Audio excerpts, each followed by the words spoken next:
Hi, எல்லாருக்கும் வணக்கம்.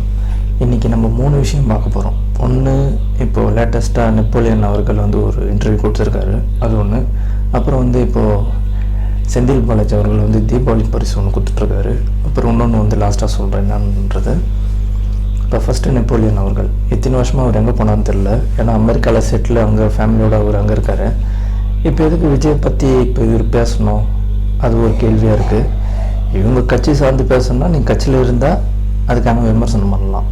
But நீங்கள் அதெல்லாம் எதுவுமே இல்லாமல் அமெரிக்காவில் செட்டில் ஆகிட்டு நீங்கள் இப்படி காட்டும் போதே எங்களுக்கு தெரிஞ்சிச்சு நீங்கள் யாரோட கையாள்னு.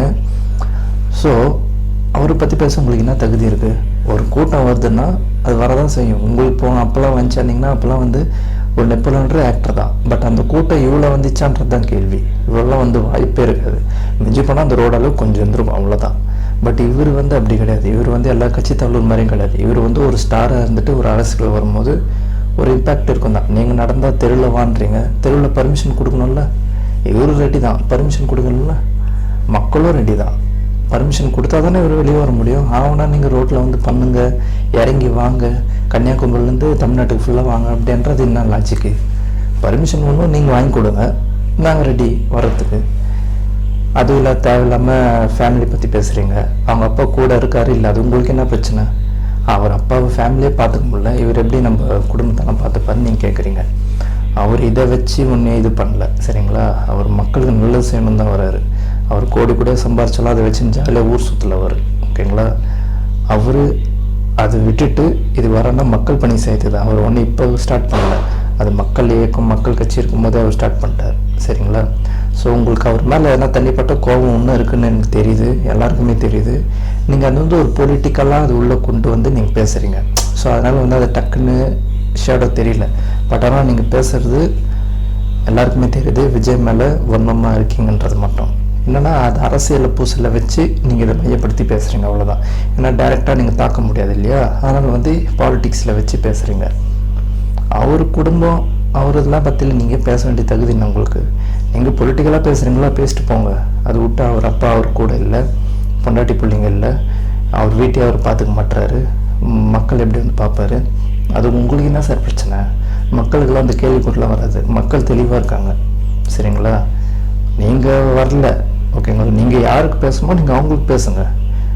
தேவையில்லாமல் எதுக்கு விச்சுவல் வாரிசுக்கிட்ட நீங்கள் பழைய காலத்துலேருந்து பேசுகிறீங்கன்னு நினைக்கிறேன். ஏன்னா புட்டு வைப்பாங்க. அப்புறம் இப்போ ஆல்ரெடி ஒன்று புட்டு தான் வச்சுன்னு இருக்காங்க உங்களை, சரிங்களா? ஸோ நீங்கள் பேசுகிறீங்களா, நியாயத்தை மட்டும் பேசுங்க. அவருக்கு அவங்களுக்கு கூட்டம் கட்டுப்படுத்தலைன்னா, நான் பசங்க அப்படி தான், அவங்க சொல்கிற பேச்சு கேட்க மாட்டாங்க, ஓகேங்களா? பட் ஆனால் தளபதிக்காக என்ன வேணாலும் செய்வாங்க, புரியுதுங்களா? அப்படியே கை கட்டின்னு டாட்டா பாய் பாய் சொல்கிற அளவுக்குலாம் எனக்கு அந்த கட்சி கிடையாது. இது வேறு மாதிரி. தமிழ்நாட்டில் ஹைஜெனிக்கான ஒரு கட்சினா டிவிகே மட்டும்தான். அதுவும் இல்லாமல் மக்களுக்கான கட்சி இது, சரிங்களா? இது பழைய வருஷம் நூற்றாண்டுக்கான கட்சி கிடையாது.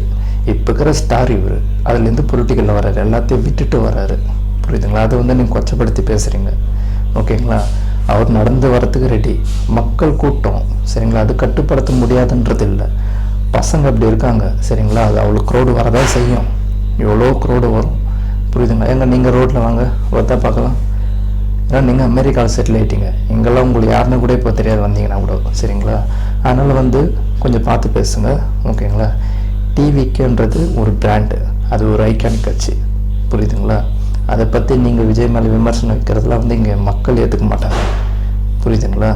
அதை விட்டுட்டு சும்மா அங்கே உக்காந்துக்கின்னு அவர் ஃபேமிலி பார்க்க மாட்டார், கூட்டம் வருதுன்னா இறங்கி வாங்க, சிஎம் பற்றி அப்படி பேசுகிறாரு.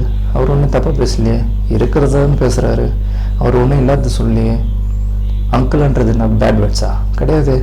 அங்கிள்ன்றது என்ன எல்லாருமே கூப்பிட்றது தானே. ஒரு வயசானவங்க பார்த்து அங்கிள் சாப்பிட்டீங்களா அப்படின்னு கேட்கறது காமன் தானே.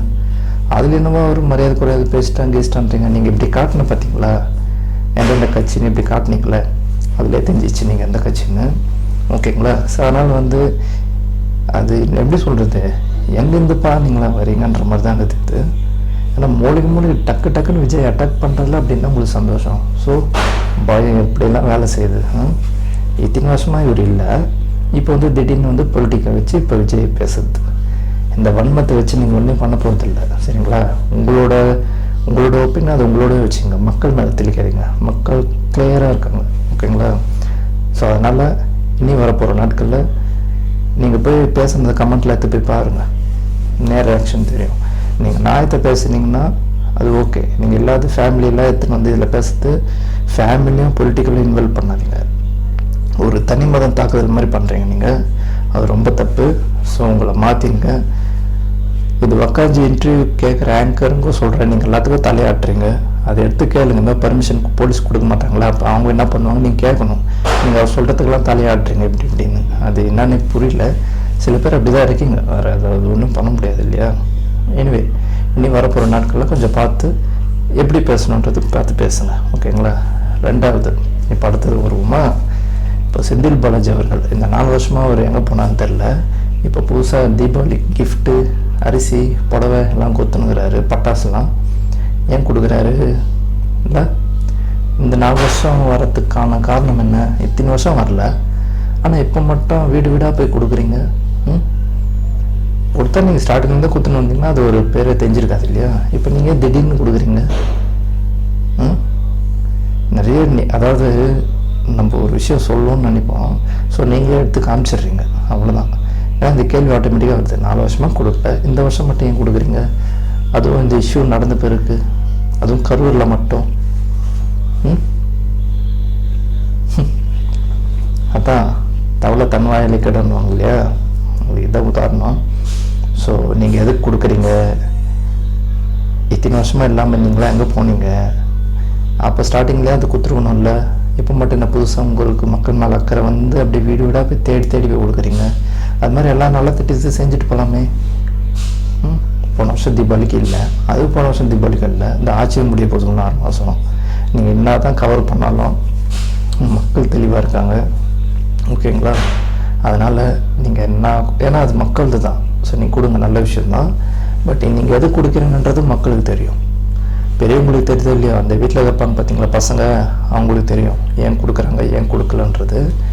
ஏன்னா ஷாக்கு, இன்னிலேருந்து என்ன ஒரு வீடு வீடாக போய் கொடுத்துன்னு இருக்காரு. இத்தனை வருஷமாக ஆளே காணும். இல்லை ப்ரெஸ் மீட்லாம் கொடுக்குறீங்க, அவதூறுகள் பரப்புகிறாங்க, நீங்கள் அதெல்லாம் நம்பாதீங்க. பேருந்துகள் வசதியெல்லாம் இல்லைன்னு சொல்கிறீங்க, அப்படி இப்படின்னு சொல்கிறீங்க. ஸோ தெரியும், மக்களுக்கு தெரியும் நீங்கள் என்ன ஜிக்ஜாக் வேலை பண்ணாலும் இங்கே ஒன்றே ஆக போகிறது இல்லைன்னு. இந்த அக்கறை கரிசனெலாம் வந்து எதுக்கு வந்துச்சுன்றது மக்களுக்கும் தெரியும். கூட சீக்கிரம் அதுக்கான இன்னும் 6 மாதம்தான் தேர்தல், அதுக்கான பலன் உங்களுக்கு கிடைக்கும். மக்கள் கொடுக்க ரெடியாக இருக்காங்க, எல்லாமே மைண்டில் வச்சுருக்காங்க, எதுவும் மறக்க மாட்டாங்க. ஸோ கூடிய சீக்கிரம் நீங்கள் என்ன பவ்யமாக பேசினாலும் வெளியே கொண்டு வந்துடுவாங்க. இனி வரப்போகிற நாட்களில் நீங்கள் என்னென்னலாம் பண்ண போகிறீங்க, அதாவது யாருமே எதுவும் சொல்ல தேவையில்லை, நீங்களே காமிச்சு கொடுத்துருவீங்க எல்லாமே. இப்போ அதான் நடக்க போகுது. இப்போ ஒன்றா நீங்கள் பண்ணுறீங்களே, இத்தனை வருஷம் இல்லாமல் திடீர்னு எதுக்கு இப்போது தீபாவளி பரிசுகள்லாம் கொடுக்குறீங்க? அது வீடு வீடாக தேடி தேடி நீங்கள் போகிறீங்க, ஒரு அமைச்சர். பார்ப்போம் இன்னும் கூடிய சீக்கிரத்தில் நீங்கள் என்ன விளையாட போகிறீங்கன்றது. மக்கள் கிளியர் ஆகிட்டாங்க, பழைய மாதிரி இல்லை. இனி வரப்போகிற நாட்களில் அதுக்கான பதிலடியும் உங்களுக்கு கிடைக்கும். இப்போ லாஸ்ட்டாக வந்து பார்த்திங்கன்னா வர திங்கட்கிழமை தீபாவளி. ஸோ டிவிகே சைட்லேருந்து இந்த கரூர் இஷ்யூ 41 உயிர்கள் போச்சு இல்லையா? அதுக்காக இந்த வருஷம் தீபாவளி யாரும் கொண்டாட வேண்டாம்ன்றது தலைவரோட ஆணை. அதுதான் நம்ம சொல்லணும். ஆனால் ரொம்ப வருத்தமான ஒரு செய்தி அது. 41 உயிர்கள்ன்றது சும்மா கிடையாது. அவங்களுக்கு ஒரு அஞ்சலியாக செலுத்தணுன்றது தான் நம்ம கடமை. அது என்றைக்குமே நம்ம மாறக்கூடாது. ஸோ இந்த வருஷம் நம்ம தீபாவளி கொண்டாட போகிறது கிடையாது. இது நமக்காக கிடையாது, அவங்களுக்காக. அவங்களோட ஆன்மா சாந்தி அடையணும், அவங்களுக்கான அஞ்சலியாக சேர்த்தணும். சும்மா சந்தோஷத்தில் பட்டாசு வச்சு இன்றைக்கி ஒன்றே ஆக போகிறது கிடையாது. ஏன்னா அந்த கரூரில் நடந்த விஷயம் வந்து ரொம்ப ரொம்ப ரொம்ப ரொம்ப துயரமான ஒரு விஷயம். அதுக்கு நம்ம அஞ்சலி செலுத்துகிற விதமாக இந்த பண்டிகை நம்ம செலிப்ரேட் பண்ணக்கூடாது. அது கட்சியிலேருந்து வந்த அறிக்கை.